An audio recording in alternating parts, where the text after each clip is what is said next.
Insights, o podcast do Bradesco.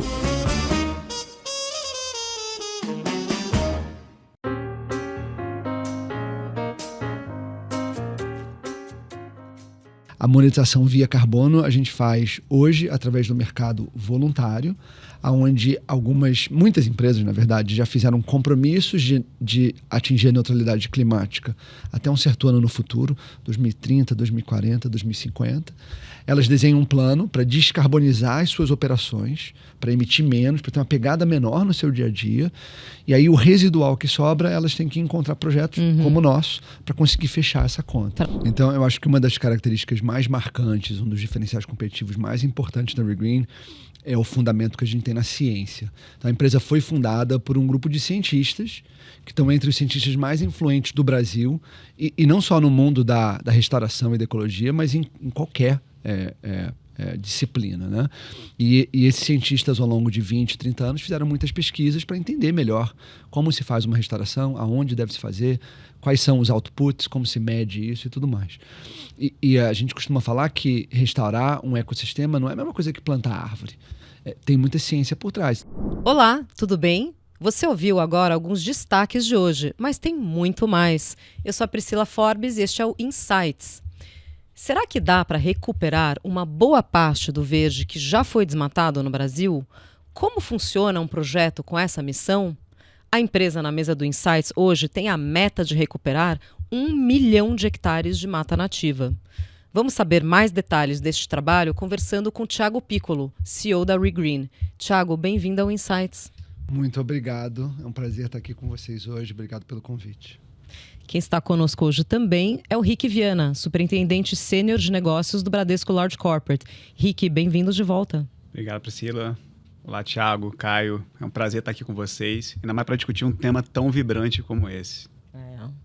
E também de volta ao Insights, temos Caio Andrade, Head de ESG do Bradesco BBI. Caio, bem-vindo. Obrigado, é um prazer estar de volta aqui e desse tema super bacana que a gente vai falar muita coisa interessante. Vamos lá. Thiago, então para começar aqui, queria te pedir para a gente começar explicando exatamente o trabalho que a ReGreen faz, né? Que vai além de apenas o reflorestamento, né? Então, queria te perguntar quais regiões podem ser reflorestadas ou recuperadas, né? E qual a relevância do Brasil para esses projetos? Bom, a ReGreen é uma empresa de restauração ecológica. Então, o que a gente faz é que a gente pega áreas que foram desmatadas décadas, às vezes até séculos atrás, e a gente restaura o ecossistema original que existia naquela área antes do desmatamento. A gente não está necessariamente restrito a uma área ou um bioma específico, mas hoje a gente foca na Mata Atlântica e na Amazônia. E por que a gente escolheu esses dois biomas? Porque são biomas florestais muito importantes, não só para o clima, mas também para a biodiversidade, e aonde você tem comunidades que dependem do uso sustentável da terra, e porque a gente acredita que a contribuição que a gente pode dar para essas áreas é muito significativa. A gente foca também nessas áreas de biomas florestais porque elas têm uma captura de carbono muito grande. E esse é um dos principais elementos que a gente busca monetizar na restauração. Mas não quer dizer que você não pode restaurar também áreas do Cerrado, áreas do Pampa, áreas da Caatinga, outros biomas, outros lugares. Você pode e até deveria em certos casos, mas a gente escolheu focar primeiro nessas duas áreas. Porque tem maior densidade de captura de carbono, né? Em grande parte, sim. E aí tem outros elementos. Por exemplo, o sul da Bahia, na Mata Atlântica, é uma área que não só tem uma floresta original com muita densidade de carbono, mas é uma área que foi muito desmatada, que tem muitas ameaças para a biodiversidade local e que tem uma quantidade de áreas improdutivas bastante relevante. Então isso torna a área interessante. Eu tenho área para trabalhar. Eu sei que se eu restaurar a floresta direito, ela vai sequestrar muito carbono. E além disso, eu sei que o impacto que eu vou estar tendo para a biodiversidade, para as comunidades no entorno, é enorme. Então ali é um hotspot, é uma área interessante para trabalhar. Né? Então você tem que, na verdade, combinar todas essas coisas. Um sem o outro fica difícil. Né? Então hoje, por exemplo, eu recebo muita muito questionamento. Vocês fazem também um trabalho no Cerrado? A gente adoraria. Tem um impacto enorme, por exemplo, para a parte hídrica, um impacto enorme na biodiversidade. Mas hoje é uma restauração que teria um custo razoavelmente elevado e uma captura de carbono mais demorada ou menor do que tem na Amazônia. Então isso torna a equação financeira um pouco mais difícil. A gente no futuro tem que encontrar formas de fazer isso pagar também. Né? Entendi. Tiago, hoje o desafio que a gente vê para vocês é todo esse processo de reflorestamento é um processo longo, né, para até você obter o retorno financeiro. Então a gente vê que um dos grandes desafios é você conseguir financiar essa expansão e reflorestamento, seja o mercado financeiro, acho que é um mercado novo que a gente está abrindo. Mas vocês recentemente conseguiram liberar, junto ao Fundo Clima do BNDES, 80 milhões de reais, que a gente, que Bradesco, contribuímos com participação lá com a fiança bancária de mesmo valor. E eu queria que você explorasse um pouco mais como que esse tipo de financiamento, investimentos, podem ajudar vocês a acelerarem os planos da empresa e como que isso conversa com os desafios que vocês têm aqui para conseguir essa expansão. Isso poderia também agregar um pouco de quais áreas foram recuperadas com esse investimento que a gente ajudou a conceder a vocês, o tamanho dessas áreas, o bioma que foi recuperado, a localização. Sim. Então, eu vou começar pela segunda parte, depois a gente entra na primeira. Então, esse primeiro projeto é um projeto de 16 mil hectares, no qual a gente está presente em 2 áreas. No sul da Bahia, no município de Onápolis, né, e no entorno desse município. E a gente está na margem, na franja, assim, leste da Amazônia, que é um pedacinho do Maranhão e o pedacinho leste do Pará. São 2 áreas, como eu mencionei, que têm bastante necessidade de restauração, onde houve um desmatamento um pouco mais antigo, onde hoje tem muitas áreas improdutivas que não geram muito retorno e que a gente vê essa possibilidade de gerar melhores retornos financeiros e para a sociedade em recuperar as florestas dessas áreas. Né? Dos 16 mil hectares, a gente já tem aproximadamente 11 ou 12 mil já restaurados, ainda falta uma parte para fazer e com isso a gente completa o projeto. E de fato, né, esse financiamento do BNDES junto com a fiança do Bradesco que viabilizou isso, é o que vai permitir a gente concluir essa parte que falta, então, importantíssimo. Aí, dando um passo atrás e falando de financiamento como um todo, é um dos gargalos que a gente encontra para sair da onde a gente está hoje para 1 milhão de hectares.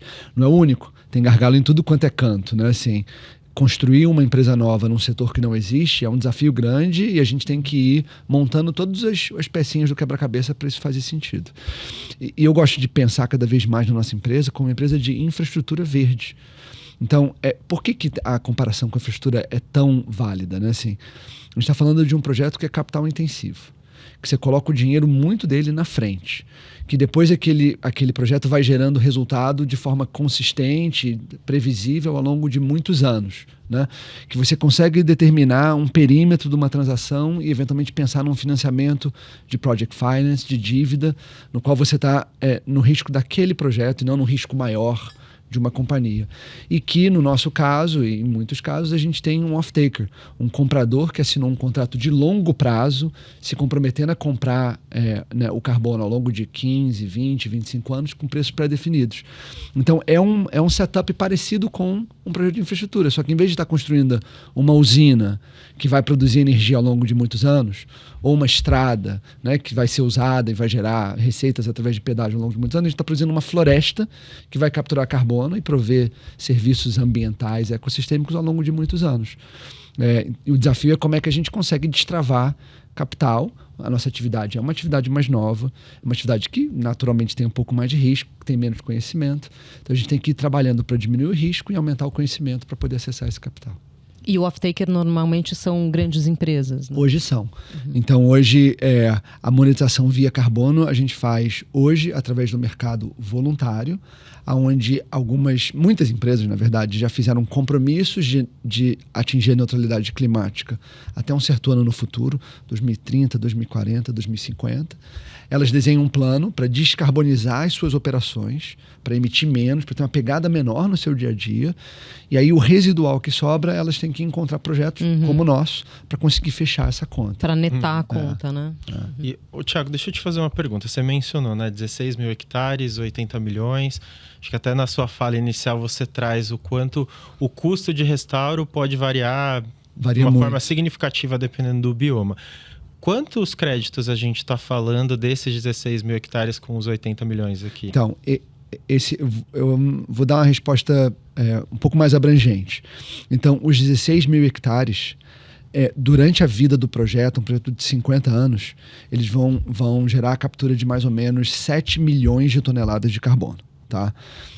Essa captura ela não é linear, né? A floresta, né, a árvore é composta 80% de carbono. Então, conforme a árvore está crescendo e está agregando biomassa, aquilo é carbono que está ficando estocado no tronco, na folha, no galho, na raiz, no solo e etc. Então, você tem uma captura mais intensa nos primeiros 20 anos e depois a floresta começa a estabilizar. Uhum. Ela continua capturando, mas numa velocidade um pouco menor. Platô, né? Aí a gente comercializou com a Microsoft aproximadamente 3 milhões. Então, mais ou menos metade da captura de carbono, a Microsoft já se propôs a comprar através de um contrato firme, com quantidade e preço pré-definido. Os outros 3 milhões e meio, 4 milhões, a gente eventualmente vai vender para outros na frente quando isso estiver feito. E aí, assim, os 80 milhões é parte da equação financeira para fazer esse negócio parar de pé. A outra parte veio em forma de equity dos sócios, né? Em forma de capital dos sócios que iniciaram o projeto e agora estão recebendo esse financiamento para conseguir melhorar a estrutura de capital e concluir a restauração. Não, legal. E aí você, enfim, mencionando que tem crédito disponível para ser negociado, conta pra gente como é que funciona um pouco esse processo de negociação da venda do crédito de carbono que vocês originam. Então, assim, hoje ainda é um processo muito tailor-made e muito bilateral. Então, são negociações B2B que demoram um tempo muito grande e que tem uma alta complexidade, seja na criação do projeto, no detalhamento das características do projeto, seja no contrato que se assina para regular uma relação que vai durar 20, 25 anos. Então, o jeito que funciona hoje é a gente tem um entendimento de quem são as companhias que fizeram esses compromissos de longo prazo e que estão engajadas no mercado para buscar montar o portfólio de soluções que vão permitir com que elas atinjam esse compromisso que elas fizeram. A gente desenha projetos que a gente entende que fazem sentido, né? Então, assim, esse projeto do sul da Bahia tem uma lógica por trás, tem um impacto que ele vai gerar, né? Eu mencionei um pouco das características lá. E aí a gente busca um contato com essas empresas. Algumas têm RFPs, né? Assim, processos abertos que qualquer um pode fazer. Outras a gente busca contato através de eventos ou, enfim, bilateralmente e tudo mais. E aí senta e negocia com eles. Então, não é ainda um processo comoditizado, né? Se no futuro você pode imaginar que vai ter um contrato padrão, uma unidade padrão, e aí isso vai negociar numa bolsa, alguém pode chegar lá e botar uma oferta para comprar X mil toneladas, alguém põe uma oferta de venda e aí casa as pontas.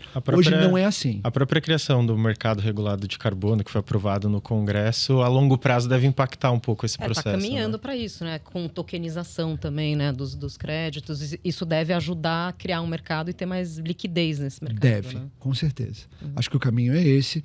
Seja de sair simplesmente de compromissos voluntários, que são muito importantes, mas não necessariamente eles vão resolver a nossa situação, e migrar para compromissos regulatórios, né, de compliance, de obrigação, seja de sair de um ambiente de negociação bilateral completamente customizado para um ambiente um pouco mais padronizado, de bolsa, de contratos padronizados e tudo mais. Eu acho que esse é o caminho. E, Thiago, e essa geração de crédito de carbono, como você falou, assim, a árvore, ela no começo, ela acumula muito crédito de carbono, mas eu imagino que cada tipo de árvore acumula de uma forma diferente e existem tipos diferentes, formas diferentes de você capturar carbono, né? E eu acho que isso é um diferencial da ReGreen. Para falar um pouco desses diferenciais, como que é a diferença, porque o carbono de vocês, a captura, você está gerando um crédito com alta integridade, né? O que significa essa alta integridade na captura? E como isso diferencia vocês e poderia facilitar vocês a conseguirem ter mais financiamentos, mais créditos que os demais? Então, eu acho que uma das características mais marcantes, um dos diferenciais competitivos mais importantes da ReGreen é o fundamento que a gente tem na ciência. Então, a empresa foi fundada por um grupo de cientistas que estão entre os cientistas mais influentes do Brasil e não só no mundo da restauração e da ecologia, mas em qualquer disciplina, né? E esses cientistas, ao longo de 20, 30 anos, fizeram muitas pesquisas para entender melhor como se faz uma restauração, aonde deve se fazer, quais são os outputs, como se mede isso e tudo mais. E a gente costuma falar que restaurar um ecossistema não é a mesma coisa que plantar árvore. Tem muita ciência por trás. Então, só para dar um exemplo, você tem toda a razão, que as árvores crescem de forma diferente, estocam carbono de forma diferente. Então, tem todo um pensamento de como é que você desenha a restauração para atingir o que você quer, que é uma floresta 100% reconstituída num horizonte de algumas décadas. Então, por exemplo, tem um tipo de espécie que eles chamam de espécies pioneiras. São espécies que crescem muito rápido. E é importante ter essa espécie no sistema, porque quando ela cresce rápido, não só ela já estoca o carbono e ajuda, não financeiramente o projeto parar de pé, mas ela, ao crescer rápido e ao espalhar os seus galhos, ela sombreia a área. E o sombreamento é importante para evitar que volte o capim exótico, a braquiária, que é a espécie principal usada nos pastos hoje e que limita a expressão da regeneração natural. Ela sufoca a regeneração natural. Ela compete com nutrientes, com outras espécies. Compete com sol, compete com um monte de coisa e não deixa a floresta voltar. Então, na hora que eu planto as pioneiras e elas crescem rápido e sombreiam, isso evita com que volte a braquiária. Né? Mas se eu fizer só isso, não vai dar certo, porque as que crescem muito rápido geralmente também morrem relativamente rápido e saem do sistema. Então, eu tenho que plantar pioneira, eu tenho que plantar as espécies de ciclo longo, né? Os ipês da vida, os jacarandás da vida, que vão crescer mais devagar, mas vão ficar no sistema por centenas de anos. Né? E aí eu tenho que também me preocupar, por exemplo, se eu estou plantando espécies que atraem polinizadores. Porque eu não vou plantar toda santa espécie que tem numa floresta. Eu vou plantar uma quantidade alta, mas vou contar com a polinização e a natureza para trazer mais espécies. Então tem que trazer espécies que vão atrair os pássaros. Então, você vai precisar de e os insetos, leguminosas, e com flores e com isso. Que aí eles vão trazer isso aí. Então, eu tenho hoje hectares que a gente plantou 40, 50 espécies, mas que a expectativa é que daqui a 20 anos tenham 200 espécies. Então, como você desenha isso é muito importante. E aí você falou da integridade do projeto, tem a ver com muitas coisas. Eu acho que esse conhecimento e esse track record que a gente tem, essa credibilidade, é parte da integridade. Se eu estou fazendo uma promessa hoje de como vai estar a floresta daqui a 30, 40 anos, cara, tem que confiar que a gente sabe do que a gente está falando. Mas por ser de alta integridade, esse carbono aí tem um valor maior de preço diferenciado em relação aos seus concorrentes? Tem, e aí tem várias coisas que impactam nisso. Eu te diria que talvez tem 3 palavrinhas que a gente fala muito no mercado que estão bastante correlacionadas com o preço do carbono. Um é a adicionalidade. O quanto que você consegue provar, sem sombra de dúvida, de que aquela atividade não aconteceria se não tivesse uma monetização do carbono. Porque se aquilo já fosse acontecer de qualquer jeito, na teoria, ninguém devia estar pagando por isso, nem isso vai contribuir adicionalmente para resolver a crise climática. Né? Então, quando eu consigo mostrar que aquela área virou um pasto 80 anos atrás, é um pasto há 80 anos e vai continuar sendo um pasto se ninguém fizer nada, eu mostro que aquilo é adicional, que o que está sendo feito não seria feito. Porque ele não quer se recuperar sozinho. Não quer se recuperar sozinho, o cara ia continuar botando gado lá, etc. Né? O segundo é permanência. Né? Um sequestro de carbono que dura poucos anos e depois volta para a atmosfera, não tem o mesmo valor que tem um negócio em que aquele carbono está estocado pelo longo prazo. Então, na hora que eu consigo mostrar que um ecossistema restaurado, plenamente restaurado, ele é resiliente, ele resiste a choques, etc. Que eu tenho uma empresa que foi constituída com esse compromisso, que no meu estatuto eu tenho esse compromisso, que eu tenho sócios que estão alinhados com isso aumenta o valor do crédito, e se eu não conseguir fazer isso, diminui o valor do crédito. E por fim, tem toda a questão dos co-benefícios, né? Especialmente no mercado voluntário, essas empresas que estão botando esse dinheiro para neutralizar a pegada de carbono, querem ver que, ou valorizam impactos além do carbono. Então, se eu conseguir mostrar que não só a gente estocou tantas toneladas de carbono, mas a gente aumentou o habitat para uma espécie que está ameaçada e com isso a gente aumentou a população dessa espécie, diminuiu o risco de extinção, isso é o valor adicional que eu trago para o projeto. Né? São acessórios de um projeto que contam bastante, né? Consigo mostrar o impacto na água, o próprio impacto social que o projeto gera, então também agrega. Então, quando você consegue check the box em todas essas coisas, você vai aumentando o valor do carbono que está estocado. Tiago, só pegando um gancho nisso, acho que conversa um pouco com a discussão dos novos créditos de biodiversidade também, né? Pode ser um fator agregador até nesses projetos também, em termos de valor também. A verdade é que você vê que no início, na hora que eu falei o que o Regreen era, eu não falei que a gente é uma empresa de carbono. A gente é uma empresa de restauração de florestas. E a gente sabe, cara, já é um negócio assim cientificamente comprovado, que uma floresta gera muito valor para a sociedade, para o entorno. Gera o valor mais óbvio que eu estou falando de sequestrar o carbono e evitar com que a gente tenha esse aquecimento global, que gera um monte de problemas, mas gera um efeito, por exemplo, na abundância dos recursos hídricos, na própria limpeza dessa água, gera um efeito para polinização, né? Assim, você tem melhores resultados em lavouras que são próximas de floresta. A regulação climática, regulação né? Com climática, os rios voadores, com tudo isso. chuvas e tudo. Então, eu acho que esses novos créditos, Caio, no futuro são formas de você capturar esse valor. Porque hoje eu acho que tem muito valor gerado e pouco valor capturado. O crédito de carbono me permite capturar uma parte, mas não todo. E, Thiago, uma curiosidade. Quando vocês recuperam uma área que está há muito tempo devastada, primeiro você começa pela recuperação do solo, imagino, né? Porque algumas dessas espécies que você falou que tem crescimento muito rápido, elas também empobrecem o solo, né? Elas podem acidificar, às vezes, um pouco o solo. Então, como é que vocês recuperam o solo Tem também? toda uma ciência, Priscila. Eu acho que a primeira coisa que a gente faz é entender o contexto em que a gente está entrando. E tem variações muito grandes. Então, por exemplo, se eu for pegar uma área no Vale do Paraíba, que foi desmatada 200 anos atrás e foi intensivamente utilizada, sem muita preocupação com a sustentabilidade, recebeu toneladas e toneladas de herbicida ao longo dos anos, é uma área estéril, que a gente vai ter que fazer muita intervenção para ela voltar. E aí envolve o que você falou, assim, fertilização, eu vou ter que subsolar a área e vou ter que plantar uma alta densidade de espécies, de árvores, né? Muitas árvores com muita diversidade. Vou ter que fazer um manejo daquilo adaptativo ao longo do tempo para ter certeza que está progredindo na direção certa e tudo mais. Mas nem todo contexto, nem toda área é assim.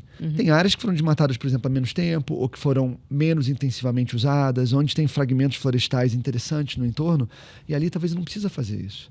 Se eu cuidar de remover o capim exótico, a natureza já vai se expressar ali, já vai voltar. Então eu acho que ter uma gama ampla de modelos à nossa disposição, saber aonde usar cada um, é um fator absolutamente chave no sucesso de uma restauração. Para que você não invista de menos aonde precisa investir, você não pegue uma área dessa muito degradada e faça pouca coisa, porque aí não vai terminar uma floresta de alta qualidade daqui a 20, 30 anos. E nem que você invista demais onde não precisa. Porque se a natureza tem o potencial de se regenerar com relativamente poucas intervenções, para que fazer tanta intervenção? Né? Se eu conseguir acertar o ponto certo, a natureza é melhor do que qualquer um em se regenerar e eu consigo assim ter mais escala, entendeu? Perfeito. E, Thiago, vocês passaram o projeto de vocês pela empresa de rating BeZero, né? Conta um pouco pra gente o que é exatamente esse rating, né? Essa nota, vamos chamar assim. Qual foi o resultado que vocês obtiveram e o que isso significa? Então, passamos. A BeZero é uma agência de rating específica para projetos de carbono, que surgiu alguns anos atrás e tem uma reputação muito boa.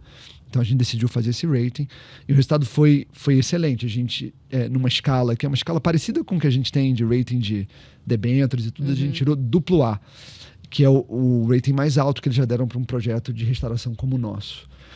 Só não foi triplo A porque eles têm um entendimento que a gente não necessariamente concorda, que soluções baseadas em natureza têm um limite de permanência, elas têm um risco de permanência que é inerente a elas, diferente, por exemplo, talvez de estocar o carbono e injetar ele numa formação rochosa. Eu não necessariamente concordo com isso, mas a gente ficou feliz com o rating, foi bom, teve uma repercussão muito boa. E essas agências de rating, elas são importantes, principalmente, eu acho, para compradores e para parceiros que não têm os seus próprios times científicos dentro de casa. Os grandes compradores de carbono gostam de ver o rating, mas muitas vezes eles têm dentro de casa cientistas e técnicos que fazem um trabalho parecido, né? Mas não dá para imaginar que toda empresa vai ter dentro de casa isso aí. Então, ter um terceiro que atesta esse negócio chancela aquilo que eu estou falando e permite com que eu consiga cortar um caminho, ter um atalho para todo tipo de comprador. E permite uma comparação também, né? Permite uma comparação também. A gente teve até recentemente um outro rating no contexto da operação com o Bradesco da S&P, que eu achei bem interessante. Ele não é tão profundo quanto o rating da BeZero de carbono, porque ele não é específico para carbono. Ele é mais, ESG, né? ele é um ESG amplo, mais geral. É. Mas eu achei muito legal também, porque eu também não quero ficar só em coisas muito específicas de carbono. A gente poder ter esse rating mais geral que se aplica para tipos diferentes de projetos e empresas, eu achei muito bom. A gente tem o nosso rating interno, né? A gente, Sim. até nas áreas de negócios, por exemplo, na Bran, na Asset, tem o rating ESG que classifica não apenas as ações, né, que vão entrar ali nos fundos de ações, mas também as debêntures, as empresas em geral. E tem até um feedback que é dado para as empresas de como elas podem melhorar esse rating, né? Não é só a nota, é tipo, o que dá para fazer? Vamos trabalhar junto para melhorar isso aqui. Eu né? concordo. Um feedback construtivo, Exato, né, nesse processo. exatamente. Tiago, a Regreen ela faz recuperação da natureza, né? Muito do que a gente está falando aqui. Ao mesmo tempo, vocês também fazem comercialização de madeira certificada. Como que essas duas atividades se complementam, até num viés de viabilidade financeira dos projetos, né? Qual é a relevância de você também fazer esse tipo de exploração madeireira dentro do projeto e ainda assim mantendo toda a questão da proteção ambiental? Sim. Então, a gente tem hoje... Né, eu comentei que a gente é uma empresa de restauração ecológica, que a gente busca formas de monetizar a restauração. E hoje a gente trabalha com duas formas. Uma é a venda desse crédito de carbono, que a gente já falou, né, que vem da remoção do carbono na atmosfera e da estocagem na biomassa das árvores. O outro que a gente tem é plantar um número menor de espécies nativas, sempre nativas, espécies que têm, na nossa opinião, bastante apelo para produtos de construção, elementos de construção de alto valor, móveis de alto valor. Essas árvores vão crescer. Num ciclo de 20, 25 anos, a gente vai colher elas e depois a gente restaura a floresta de novo. Então, esse é um modelo que, em 50 anos, você chega no mesmo lugar. Só que você faz você dá uma segunda repassada na área, tem uma segunda receita em que você vai, né, do zero para a colheita da madeira e depois da colheita da madeira para a restauração da floresta de novo. Isso é importante porque a gente sempre pensa de como é que a gente extrai o valor que precisa extrair de cada hectare. Numa área, por exemplo, que é mecanizável, né, que ela é flat, uma área que tem bom acesso à infraestrutura, ela tende a ser uma área mais cara. Então, se a única forma que eu tiver de gerar valor nisso for carbono, eu vou ter que pesar a mão no preço do carbono e talvez ele fique fora do mercado. Então, nessas áreas, muitas vezes a gente usa o modelo de madeira, onde eu tenho a receita de madeira e a receita de carbono ao longo tempo. E eu acho que não vai ser a única. A gente, enfim, você falou de crédito de biodiversidade, mas a gente tem que estar o tempo todo pensando em como é que a gente consegue monetizar melhor o trabalho que a gente está fazendo, porque isso vai permitir a gente acessar mais áreas e escalar mais rápido, entendeu? Essa é um pouco a lógica. Eu imagino que isso também envolve você fazer um trabalho com comunidades locais, né? Até porque vocês estão em áreas menos acessíveis, áreas que também tem um desenvolvimento de impacto social relevante a ser feito, né? Então, a gente pensa muito em como que a gente concilia a rentabilidade que a gente precisa por cada hectare e usa cada hectare ao máximo do seu potencial econômico e como que a gente cria formas para que esse projeto seja abraçado, seja interessante para a comunidade. Né? O exemplo que eu dei da madeira aqui, mas eu podia dar outros. Né? Lá na Amazônia, a gente tem uma área grande onde não tem madeira. É muito remoto, a infraestrutura não é boa, não faz sentido botar madeira lá. Mas lá eu tenho 171 famílias que acessam a propriedade e colhem açaí. E que aí derivam parte ou toda a sua renda dessa atividade, e a gente está agora apoiando eles na construção de uma pequena planta de processamento, na formação de uma cooperativa, para que eles possam agregar mais valor. E isso aí, assim, eu não derivo diretamente receita de açaí, mas eu derivo, eu acho, indiretamente um valor maior para o crédito que eu vendo, e esse pessoal age como sustento para essas famílias, né? E eles acabam agindo, Priscila, até como guardiões do negócio. Sim.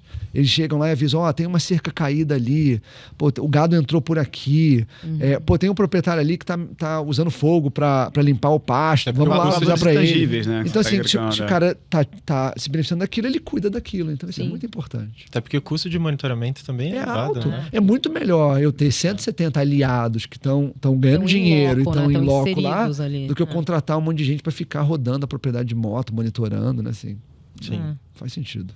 E justamente nesse tema, né, Tiago, a Regreen está se aproximando bastante do agronegócio, né?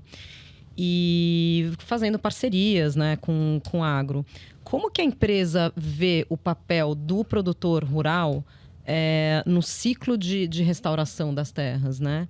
E como que o setor financeiro pode acelerar essa adesão também envolvendo os produtos rurais? Então, a gente começou a Regreen 3 anos atrás comprando áreas. Então, a gente determinou quais seriam as áreas de maior interesse para a companhia, né, os municípios, os clusters, e aí começou a adquirir propriedade, geralmente de proprietários de baixa produtividade, como eu falei, proprietários ausentes, que estavam saindo do negócio. Às vezes tem o cara que 50 anos atrás fez a fazenda, agora os filhos já foram, sei lá, para a cidade, são médicos, não querem nada com aquilo.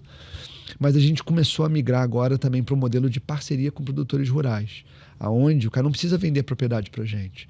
Ele pode pegar a propriedade dele, diminuir um pouco o tamanho do pasto, investir mais no pasto dele para que seja um pasto mais produtivo, manter eventualmente o mesmo rebanho, e ele libera áreas que são limítrofes, que são de baixa produtividade, para que a gente restaure a floresta, e ele passa a ter duas receitas. Ele continua tendo a mesma receita que ele tinha da pecuária e passa a ter uma receita do carbono que complementa, né, e gera mais produtividade. São áreas no entorno da reserva legal? Não necessariamente, mas é curioso, Priscila, assim, toda propriedade tem áreas diferentes. Tem áreas que são mais perto da estrada, que são mais planas, que são mais produtivas. Tem áreas que são mais distantes, que tem mais areia, ou que estão no morro, é difícil de manter aquele negócio. Então, o uma interessante... área que ele já não estaria explorando ou estaria explorando mal. na e eu acho que é difícil ele, inclusive, entender. Isso aí é difícil, né? Esse hectare me gera tanto de rentabilidade, esse outro. Intuitivamente, talvez ele até saiba. Mas eu acho que tem uma oportunidade grande. E o bom da floresta é que, né, ainda mais se for uma floresta só de carbono, sem outros fins produtivos, se for no morro, se for inacessível, tá ótimo para mim. Né? Então a gente consegue justamente dar mais rentabilidade em parte da floresta, da fazenda, onde muitas vezes... Ganha-ganha. E essa parceria, inclusive, imagino que seja fundamental, até olhando para a meta de vocês de restauro de 1 milhão de hectares. Não dá para pensar também a aquisição de 1 milhão de hectares para fazer, né? Então, a gente hoje já assinou 2 parcerias agrícolas importantes. Uma que a gente já divulgou publicamente com o Grupo Agropenido, que é um grande proprietário de terras, super tradicional no Mato Grosso, no norte do Mato Grosso, na parte amazônica do estado. E a gente acha que isso vai ser um modelo e eventualmente a gente vai conseguir angariar outros produtores na mesma situação. E fechamos uma agora no sul da Bahia também muito grande, que a gente não anunciou publicamente ainda, mas que a gente espera que seja uma vitrine para trazer outros proprietários. E a médio prazo, na hora que a gente pensa em compor esse 1 milhão de hectares, vai ser uma parte de áreas compradas, uma parte de áreas arrendadas ou em parceria com terceiros e uma parte também, que a gente não falou aqui, de áreas públicas, através do programa de concessão, que já existe hoje, tanto no âmbito federal quanto no âmbito estadual. E aí, pensando justamente, né, nesse desafio grande de restauro, quais são os critérios que determinam aqui a viabilidade de um projeto de carbono, né? O que tem que ser observado e até como é que é esse processo como um todo? Bom, eu acho assim, tem alguns critérios, Caio, que tem a ver com a área que a gente está acessando. Então, a gente faz aquele screening e elege esses hotspots com base em vários critérios importantes. Então, primeiro, os critérios meio físicos da área. Tem que ter um tamanho mínimo, né? Vamos dizer assim, menos que 100, 200 hectares para restaurar. Acho até que tem muito valor em fazer isso, mas para a nossa empresa, que é uma empresa focada em escala, fica difícil. Aumenta muito os custos, enfim, você não consegue diluir o overhead da companhia e tudo mais.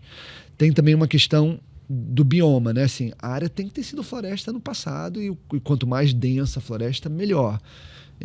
A gente não vai plantar uma floresta que não tem as características do que já foi nativo naquele lugar. Segundo, tem uma necessidade de uma certa pluviosidade. Né? Precisa chover pelo menos, assim, eu diria 1.000, 1.100, 1.200, e quanto mais alto, melhor, e quanto mais bem distribuído, melhor. Aí, assim, tem outras características. Uma área muito morrada é mais caro de restaurar. Então, assim, obviamente que o preço da terra tem que refletir esse negócio. Né? Erosão, você não pode usar o trator, você tem que usar outros métodos, então fica um pouco mais difícil. Mas o preço deveria refletir esse negócio, né? Então, assim, tem esses critérios meio físicos da área, né? Aí tem outros critérios em relação a mais jurídicos e legais, né? Assim, tem que ser uma área que tem uma titularidade inquestionável. A gente tem que conseguir ver e andar para trás da matrícula e ver quando ela foi destacada do patrimônio público, ter certeza que aquilo foi feito da forma correta e que o titular daquela terra hoje, de fato, tem aquele direito estabelecido. Não pode ser uma área que foi desmatada recentemente. né? Então, eu tenho que olhar e ver que não houve desmatamento nos últimos 10 anos, idealmente até 2008, se você quer botar um critério um pouco mais alto. Porque você não quer criar... Por que essa faixa de 10 anos? Primeiro porque você vai para a Verra e vai para outras certificadoras, é um requisito deles. E a lógica por trás disso precisa que você não quer criar um incentivo perverso. Onde eu o vou cara desmatar vai, desmata e depois ganha dinheiro reflorestar. reflorestando. Então você quer desincentivar esse negócio. Entendi. Não pode estar embargada, não pode ter sobreposição com áreas indígenas, com comunidades tradicionais, e tem outras coisas mais jurídicas. É muito legal ver que tudo envolve estratégia nesse meio, né? A gente imagina que é só chegar lá e reflorestar, e não você tem todo um planejamento estratégico, um projeto de longo prazo, toda uma forma de você plantar, escolher os tipos certos de mudas e tipos de plantas para aquela região, né? Então, muito interessante. Thiago, até agora já entrando em outro tópico, aproveitando aqui, você é membro consultivo do Centro David Rockefeller, né? no estudo latino-americanos em Harvard. Como o trabalho nesse centro, como que ele tem sinergias com a Regreen hoje em dia? Como que isso agrega e dialoga até com os próprios objetivos da Regreen? Então, sou membro desse conselho consultivo há quase 3 anos. Esse é um centro que foi fundado 30 anos atrás com uma doação grande do David Rockefeller, que além de ser ex-aluna de Harvard, né, além de ser um grande doador, né, ser uma pessoa influente na filantropia, a pessoa que tinha muita ligação com a América Latina, com o Brasil, com a natureza. Então é bem legal a ideia desse centro e como ele foi fundado. Assim, essencialmente... Eles tinham terras no Brasil também. Muita coisa, eles têm uma ligação grande com o Brasil.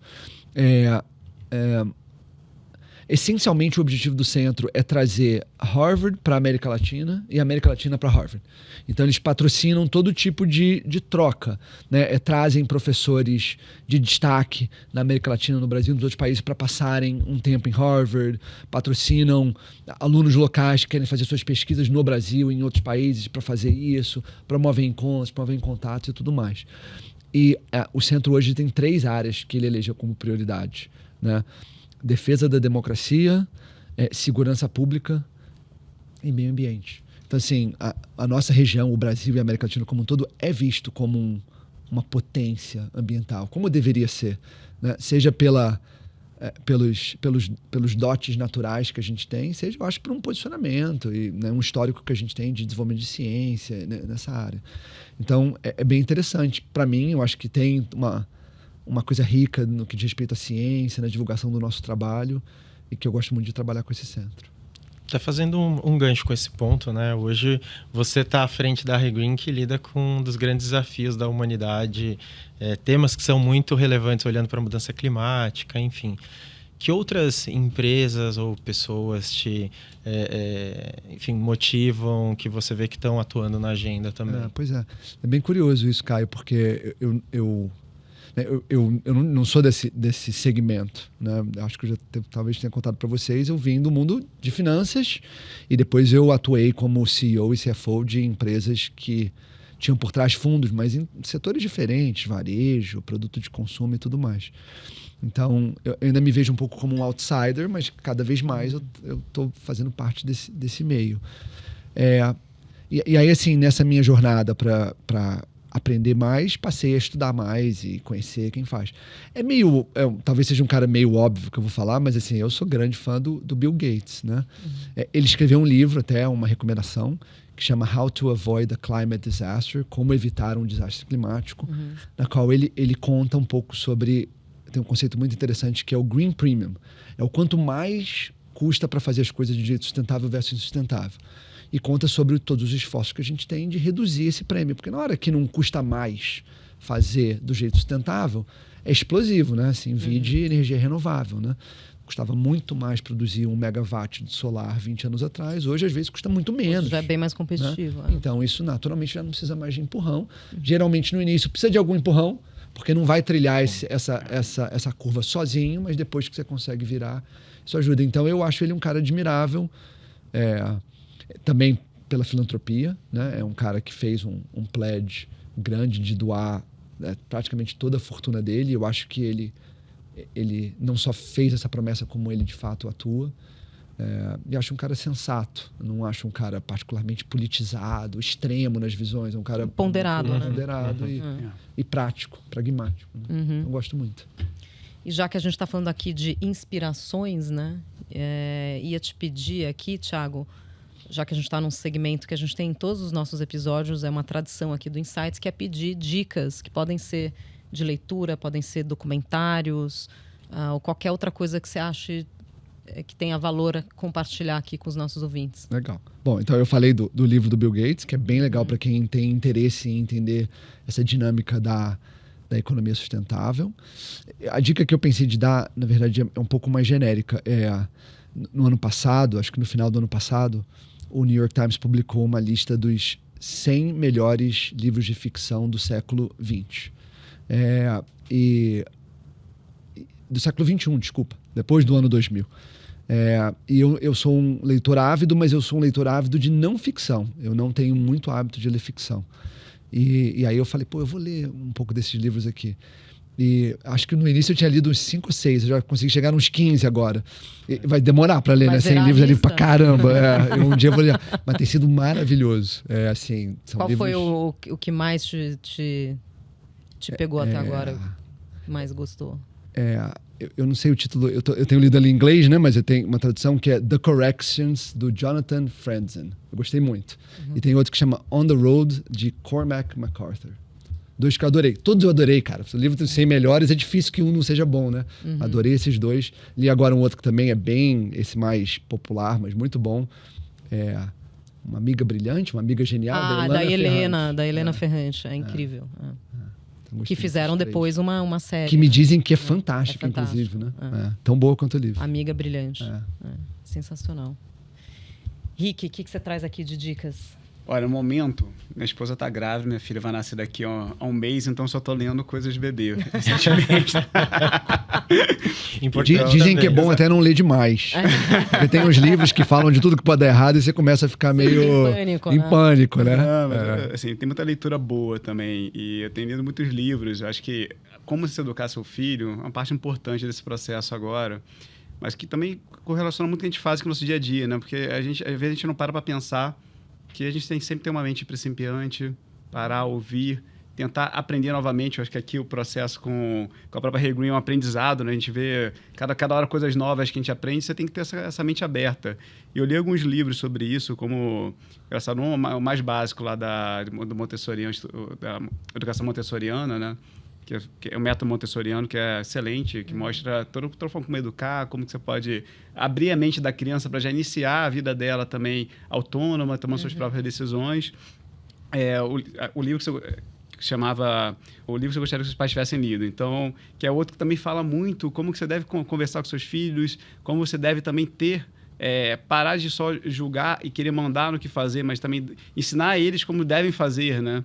E às vezes a gente fica muito no automático querendo só dizer não, não, não e... Dá mais reforço positivo. Dá mais reforço positivo. Então, está sendo um momento de aprendizado para mim também. Então, acho que isso que eu gostaria de compartilhar. Tem um livro, Rick, eu já li muito livro desse de educação dos filhos. Aí tem um que chama Como Falar para Suas Crianças Te Ouvirem e Como Ouvir para as Crianças Falarem. E tô lendo esse. Eu acho maravilhoso o título. Cara, aí eu li o livro e eu falava, eu vou tentar esse negócio agora. Eu tentava, nada dava certo, cara. É bom saber na prática também, né? Eu tô vendo a teoria aí. Tem tudo. Caio, e você? O que você compartilha aqui? Eu, na verdade, eu vou trazer uma dica de visita. Porque recentemente a Niede Guidon, uma arqueóloga famosa, faleceu. Ela foi a grande responsável pela criação do Parque Nacional da Serra da Capivara. Que hoje enfim, que é no Piauí, né? Que é no Piauí, em São Raimundo Nonato. Tem pinturas rupestres. Tem pinturas rupestres. É um parque super bem mantido. Exato. São mais de 800 sítios arqueológicos que tem ali. É uma pérola, eu acho que do nosso país e que todo mundo... não conhece. Você fez todo uma brasileiro deveria conhecer. Eu fiz. Fui ano passado, eu me apaixonei. Sou um propagandista agora de lá, porque eu acho que todo brasileiro tem que ir lá visitar. É conhecer a nossa história. E mais do que a nossa história, foi ali que se mudou a percepção de como o homem chegou nas Américas, derrubando a teoria ali do Estreito de Bering e tal. Vale muito a pena. Aqui no Piauí. Bora conhecer Serra da Capivara. Bom, este foi mais um episódio do Insights, o podcast do Bradesco. Eu tive o prazer de conversar com o CEO da Regreen, Thiago Piccolo. Thiago, muito obrigada. Obrigado, Priscila. Obrigado, Caio, Rick. Foi um prazer. Agradeço também Rick, superintendente de negócios Bradesco Large Corporate.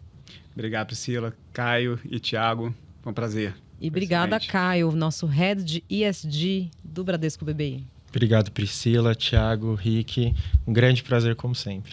E você que nos acompanha já sabe que o Insights está nas principais plataformas de áudio, vídeo e no Instagram, no perfil @podcast.insights. Siga a gente por lá, ative o sininho para receber o aviso de novos programas, fique por dentro das gravações, bastidores e muito mais. Até a próxima!